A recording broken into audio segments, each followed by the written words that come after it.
2025 नि थाखायहाय इलेक्शननि थाखाय नोंथांमोनहा माबायदि साखाफारा जानानै दं? 25 नि थाखायथ' जोङो गासिबो रेडि जानांगोन। पार्टी हिसाबैथ' रेडियानो दङ आरो मोजां देरायाखैब्लाबो रिजाल्टआ बिराद मोजां। माने दुरबल बा नार्भास जानांगौनि रिजाल्ट नङा, बेखौ बयबो मिथिगौ।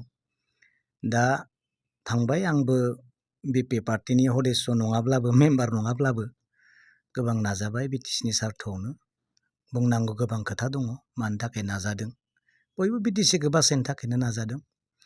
दा जोङो बे इलेक्शनाव नुनो मोन्दों, हाग्रामा महिलि सार बिथाङा दैदेननाय बिपिएफ दलखौ ओरैबायदि मोनसे मोजां अनसायनाय आरो खाथिर आरो मोजां मोननायखौ जों नुनो मोन्दों। न' डाउट बिपिएफ पार्टी हिसाबै थाइसेबो फैसा अनुदान फान्डिं बा मोनसे डिस्ट्रिबिउसन होनो हायाखै, नङा होमबा? 4 बोसोर जानोसै नै जेबो अनुदानबो होनो हायाखै, रायजोखौ जेबो सहायबो खालामनो हायाखै बे इलेक्शननि मेटाराव। अब्लाबो जे दिनै बिटिसिनि रायजोआ हाग्रामा महिलारि बिथां दैदेननाय बिपिएफ दलखौ 4,32,000निबो बारा रायजोफोरा दिनै हाग्रामा महिलारिखौ अनसायदों, बे बिराद गिदिर मोनसे एचिभमेन्ट। दे बेखौनो मिथिगौ जे हाग्रामा महिलारि दैदेननाय बिथांनि राजनिति हान्जाखौ रायजो राजाया दिनै अनसायदों, नङा होमबा? अनसायनायखौ नुदों, बिनि फोरमाना बेनो। दा बे भटआ 4,32,000 भटआ आरो बारायलांनो बारा गोबाव सम नाङा, नङा होमबा? जोंथ' गुबुना सानदोंमोन जों बेसेबां मोनगोन ना मोना, नाथाय दिनै साननायनि बाहेराव जे 50,000 भटआव बा 51, 52 बिदि माबायाव 51आव जेनदों ना, 51 भटआव जेनदों। नाथाय बे भटखौबो जों मोननो आरो बारा गोबाव सम नङा। थाइसेबो फैसा होआलासेनो, रायजोनो जेबो अनुदान होआलासेनो, रायजोनो जेबो मोनसे हहारि होनो हाबोआलासेनो बेसेबां भटखौ मोनदों। खुनु फैसानि लेनदेन, थाखा फैसानि लेनदेन जायाखै। बिपिएफनि दैदेनगिरि मेम्बारफोरानो होन, सोरबा सेक्रेटारि प्रेसिडेन्टआनो होन, सोरबा सदस्यआनो होन, रावबो दिनै थाखा फैसाजों जेबो गेलेनो मोनाखै। बिथांमोनहा खस्थ' खालामदों, रायजोनि जेराव थांदों खोथा बुंदों। नो डाउट दिनै आंबो एसे एनैखौ खस्थ' खालामबाय, गोबांखौ हायाब्लाबो। सानसेयाव 10टा मिटिं खालामदों, 12टा मिटिं खालामदों। नाथाय बे जोंनि थाखाय खमसो। एबाराव बिनिख्रुइ बांसिन 10टा मिटिं खालामदोंब्ला जोङो नेक्स्टआव 20टा मिटिं खालामनांगोन सानसेयाव, अब्लासो आरोबाव मोजां फिथाइखौ थायगोन होननानै आं सानदों।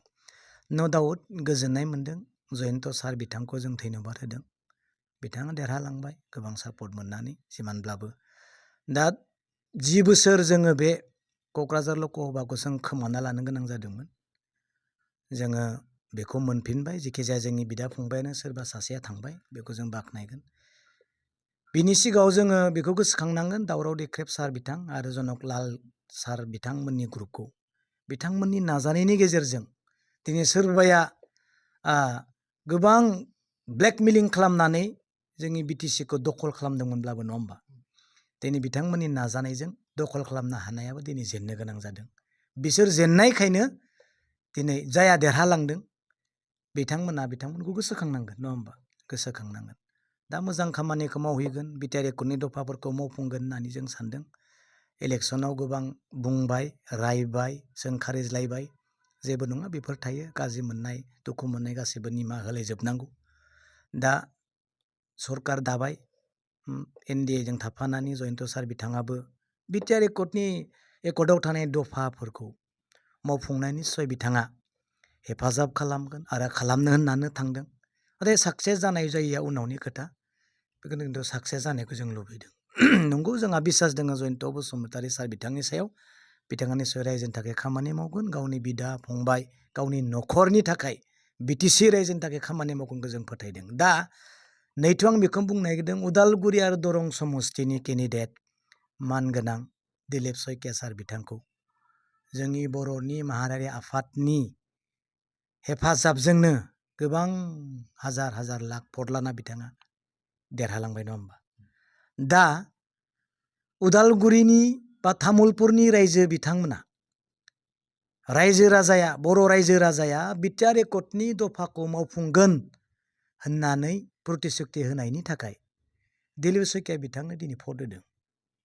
बिथाङा जोंनि थैनि सोमोन्दो जेबो गैया। बिथाङा आनखि जोंनि बिटिआरनि बिटिसिनि सासे नोगोरारिबो नङा। अब्लाबो दुलाराय बर' फरायसा आफादा जिहेतु खावलायबाय बिटिआर एकर्डखौ बिथाङासो मावफुंनो थाखाय दिल्लीयाव थांगोन। बिथांखौ जों हुजुग होनांगौ। रायजोआ हुजुग होबाय, भटबो मोनबाय। दा बिटिआर एकर्डनि दफाखौ बिथाङा दिल्लीयाव थांनानै बेसेबां मोगथां महराव जाफुंहोनो हागोन बे फैबाय थानाय समा दिन्थिगोन, नङा होमबा? दिनैबो आङो मानगोनां दिपेन बर' बिथां आंनि माबिदों बिथांनि बुंनायनि सायावनो आं बिथांनि नामखौनो लानाय जाबाय। एबसुनि आफादगिरि बिथाङाबो बुंदों दिनै 6 दाननि सिगां जुदि बिटिआर एकर्डनि दफाया मोनसेबो जाफुङाब्ला जों जिरायनानै थाया होनना बिथाङा बुंदों। बेथ' मोजां खोथा। जोङो बेखौनो लुबैदों जे बिटिआर एकर्डनि दफाया माब्ला जाफुंगोन। दिनै मोनसेबो दफाया रायजोनि गोसोखौ दिनै गोजोन होनो हायाखैब्ला मानगोनां दिलीप शइकिया सार बिथाङा दुलाराय बर' माहारिनि थाखाय बिटिआर एकर्डनि दफाखौ मावफुंनायाव बेसेबां गोजौ आगान सुरनो हागोन आरो बेसेबां गोजान बेखौ जों सानदों। आंथ' सानदों उदालगुरि हिसाबै आंहा मोनसे रिकुवेस्ट दं। आंनि नङा, बे रायजोनि रिकुवेस्ट दं। जोंहा नै NIT national institute of technology NIT जायखौ बुं उदालगुरियाव जानो गोनां, बेफोरखौ साक्सेस निस्सय खालामगोन दिलीप शइकिया, जोंहा फोथायनाय दं। इन्स्टिटिउट अफ चाइल्डहुड मेनेजमेन्ट टंला निस्सय जाफुंहोगोन बियो दिलीप शइकिया सार बिथाङा, आं बेखौ फोथायदों। इन्दिरा गान्धी नेशनेल इउनिभारसिटि भैरबकुन्द निस्सय दिलीप शइकिया सारा बर' रायजो राजाया लुबैनाय बायदि बिटिसिनि रायजोआ लुबैनाय बायदि जाफुंहोगोन आं आसा खालामदों। अर्गेनिक इउनिभारसिटि रौतायाव निस्सय बेफोरखौ लानानै दिल्लीयाव बुंगोन, पुरा फोथायनाय दं। खेराइसालि सेन्टार भेरगाव बेफोरबो निस्सय जाफुंथों। नेशनेल स्पर्ट इउनिभारसिटि बेफोरबो जाफुंथों। आरो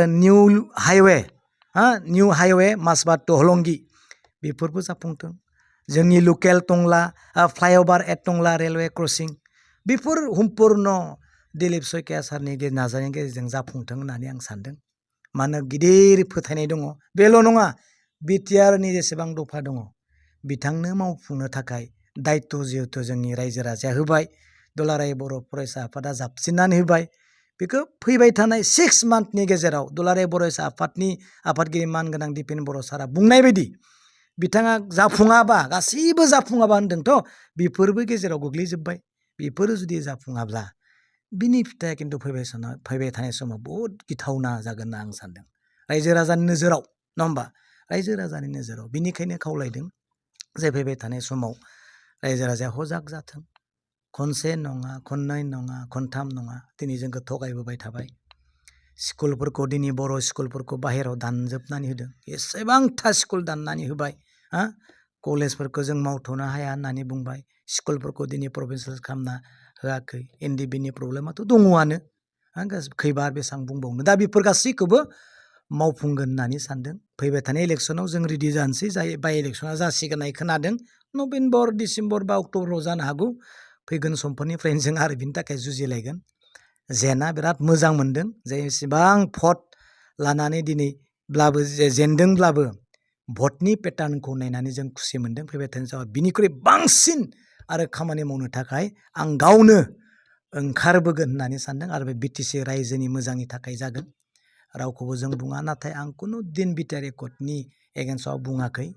जाफुंनांगौ, जोंनि मानसिया बिटिसिनि मानसिया खामानि मोननांगौ, बिटिसिनि रायजो राजायानो साकरि मोननांगौ, बाहेरनि मानसिया मोननाङा, बाहेरनि मानसि लाबोनाङा, आं बेखौसो बुंदों। आं खुनु दिन रावखौबो एगेन्स्टै बुङाखै। आं बेखौनो बुंबाय, इलेक्सन जोबनायनि उनाव, रिजाल्टनि उनाव फार्स्ट टाइम नोंथांमोनजों दिनै बेबायदि फंनैसो खोथा रायज्लायनो मोनबाय। साबायखर बावदों आं नोंथांमोनखौ आंनि गोसो गोरबोनिफ्राय। Thank you.